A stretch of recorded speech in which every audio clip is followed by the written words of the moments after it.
Et cela, alors paradoxalement, au même moment où l'hindouisme ou encore l'islam célébraient l'amour et la sexualité très librement, comme dans ces 1001 nuits pendant lesquelles, au Xe siècle, Scheherazade racontait des histoires salaces au calife de Bagdad. Petit, approche, viens là. Observe bien et ne te trompe pas. Comment ça s'appelle, ça? Dis-moi comment ça s'appelle? Ça s'appelle l'herbe odorante des champs. Dis-moi, et ça, comment ça s'appelle? Ça s'appelle la grenade tendue. Alors dis-moi, comment ça s'appelle, ça? Ça s'appelle l'auberge du bon accueil. Ah oui? Alors, comment s'appelle ceci? Ça s'appelle le poulain qui broute l'herbe odorante des champs, qui mange la grenade fondue et qui passe la nuit dans l'auberge du bon accueil. Je te parle, mon roi, pour que tu me tues pas.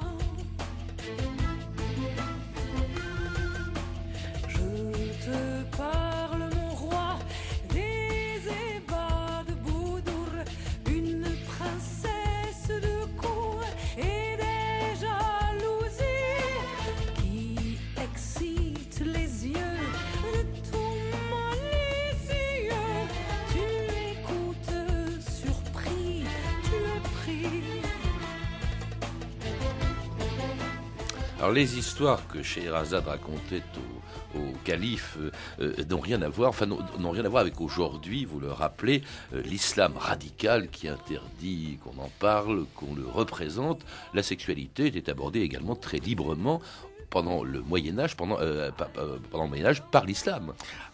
On peut dire même que le monothéisme islamique est de tous les monothéismes celui qui donne la plus grande place au plaisir physique dans le Coran. Et d'ailleurs, le prophète lui-même est capable d'honorer ses 9 femmes dans la même nuit et nous dit dans le Coran que l'acte d'amour est à l'image de la création par Dieu du monde. Donc à chaque fois que vous faites l'amour, vous faites comme Dieu, c'est un hommage à Dieu. Alors évidemment, dans l'islam radical d'aujourd'hui et puis du 11e, 12e siècle, il y en a eu des fous de ce type-là depuis le départ.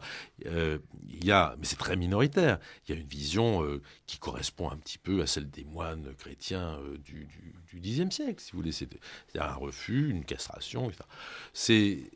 Il reste que la religion musulmane est une religion ouverte au plaisir terrestre. Alors c'est le cas aussi de l'hindouisme, avec à la même époque toujours, et même un peu avant, disons au 8e siècle à peu près, le Kama Sutra, ou encore les personnages sculptés des temples de Khajuraho en Inde. C'est absolument extraordinaire parce que c'est vraiment de l'érotisme. C'est même, on peut dire, une déclinaison en sculpture de toutes les recettes pour faire l'amour dans toutes les positions, y compris les plus acrobatiques qui ne sont pratiquement offertes qu'aux dieux, parce qu'il faut être vraiment dans une forme physique hallucinante. Oui, ça, je l'ai remarqué en regardant votre livre, Pierre-Marc de Biasi. Voilà, certaines postures, mais c'est bien l'idée, c'est-à-dire que les dieux sont à même de faire l'amour dans toutes les positions, et à l'homme, à celui qui va vénérer les dieux, d'essayer de se rapprocher le plus possible de ce plaisir qui est notre lien le plus puissant à l'infini et à la divinité. Alors ce n'était pas du tout l'avis des cardinaux du pape Jules II lorsqu'au début du XVIe siècle, ils ont vu les personnages nus peints par Buonarroti, dit Michel-Ange, sur le plafond de la chapelle Sixtine. À la vue de Dieu, dans la maison de sa gloire, spectacle obscène, honteux.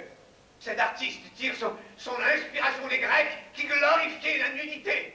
Il a transformé la chapelle de votre sainteté en un temple païen. Eh bien, Buonarroti, qu'avez-vous à dire? Le livre de la Genèse dit que Noé était nu.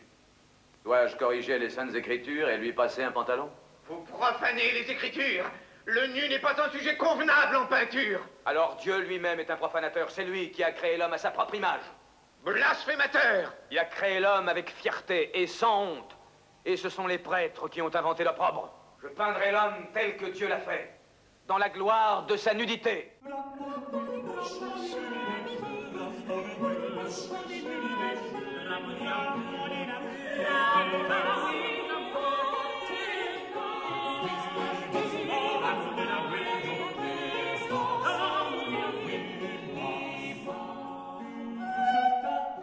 Alors ce n'est pas du tout un chant grégorien qu'on aurait pu entendre au Vatican à l'époque de Michel-Ange, mais une chanson gaillarde, comme on l'entend, on ne comprend pas très bien, je vous dis ce qu'elle dit. Ramenez-moi la cheminée, ramenez-la moi haut et bas, une dame la matinée, ramenez-moi ma cheminée, rendue folle par la chaleur, etc., etc.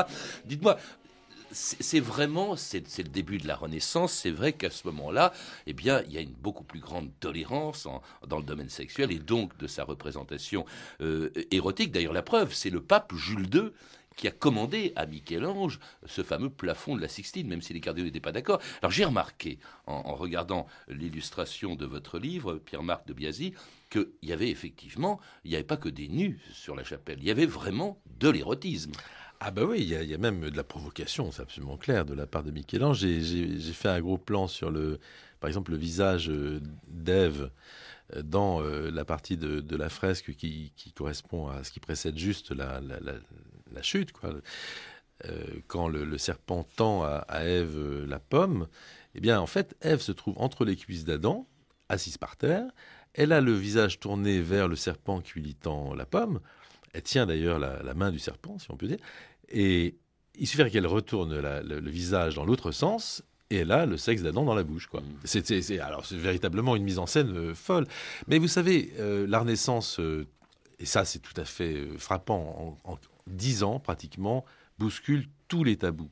Mais les tabous, ils avaient été bousculés par la culture populaire très profondément. C'est-à-dire qu'il ne faut pas imaginer que la période des moines, ce Moyen-Âge sombre, a été une période complètement nulle érotiquement, pas du tout. Les gens ont résisté, ils ont résisté par les chansons dont on avait un exemple tout à l'heure, qui n'est pas seulement de la Renaissance, c'est aussi des chansons et des fabliaux du Moyen-Âge.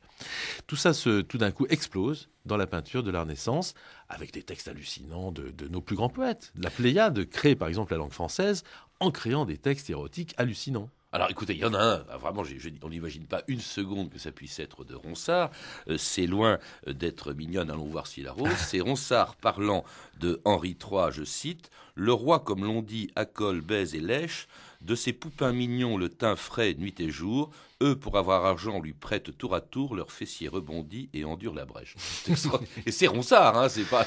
Oui. Ouais, c'est pas qu'il était contre l'homosexualité, c'est qu'il trouvait que le roi dépensait vraiment trop d'argent avec ses mignons. Ouais, il parlait d'Henri III. Oui. Ouais, mais il y a des poèmes très étonnants de Ronsard. Par exemple, un poème que je cite dans le texte et dans l'anthologie, où il compare véritablement le moment où on est à l'église, où on fait ses dévotions, et le moment où on est dans les draps, où on fait ses dévotions avec son amante. Comme si c'était une religion, une nouvelle religion. Et alors, c'est ça qui est quand même très très frappant, c'est que cette libération, qui va d'ailleurs être suivie par un coup près sévère, hein, celui de la contre-réforme. La peinture justement, les peintures, la fresque de Michel-Ange a été recouverte pudiquement d'un certain nombre de voiles. On a demandé à un peintre que vous citez, qui s'appelait Daniele de Volterra, qu'on a appelé le braghettone, c'est-à-dire la grosse culotte, parce que c'était sa profession. D'où vient le mot braguette d'ailleurs, hein, je crois, c'est ça. Oui.